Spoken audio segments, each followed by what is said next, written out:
জাপানের প্রযুক্তি উদ্ভাবনে নতুন সংযোজন হিউম্যান ওয়াশিং মেশিন বিশ্বজুড়ে চর্চা তৈরি করেছে। ওসাকার সাম্প্রতিক বিশ্ব এক্সপোতে প্রদর্শিত এই স্বয়ংক্রিয় গোসল যন্ত্রটি এখন বাজারেও পাওয়া যাচ্ছে।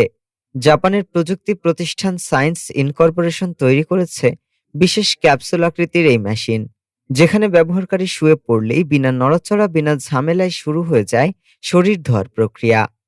ঢাকনা বন্ধ হতেই মেশিনের ভেতরে dim light, soft music, microbubble shower ও মিস্ট স্প্রে সক্রিয় হয়, যা এক ধরনের স্পা অভিজ্ঞতা তৈরি করে। অত্যাধুনিক সেন্সর ব্যবহারকারীর স্পন্দন সহ গুরুত্বপূর্ণ স্বাস্থ্যসূচক পর্যবেক্ষণ করে।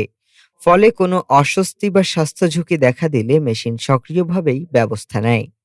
ওসাকার কয়েকটি হোটেল ইতিমধ্যে অতিথিদের সুবিধার জন্য এই মেশিন বসানো শুরু করেছে। ১৫ মিনিটের মধ্যেই গোসল, পরিষ্কার, শুকনো সবকিছুই শেষ হয়ে যায় এবং ব্যবহারকারীর হাত বা তোয়ালে কিছুই লাগে না। মেশিনটির দাম ৬ কোটি ইয়েন, যা প্রায় ৩,৮০,০০০ মার্কিন ডলারের সমপরিমাণ। যদিও ধারণাটি একেবারে নতুন নয়, ১৯৭০ সালের ওসাকা এক্সপোতেও এর একটি প্রোটোটাইপ প্রদর্শিত হয়েছিল। সেই স্মৃতি থেকে জাপানি প্রতিষ্ঠান সায়েন্সের বর্তমান সভাপতি আধুনিক প্রযুক্তিতে নতুন সংস্করণ তৈরি করেন। ডেস্ক রিপোর্ট, আজ বার্তা।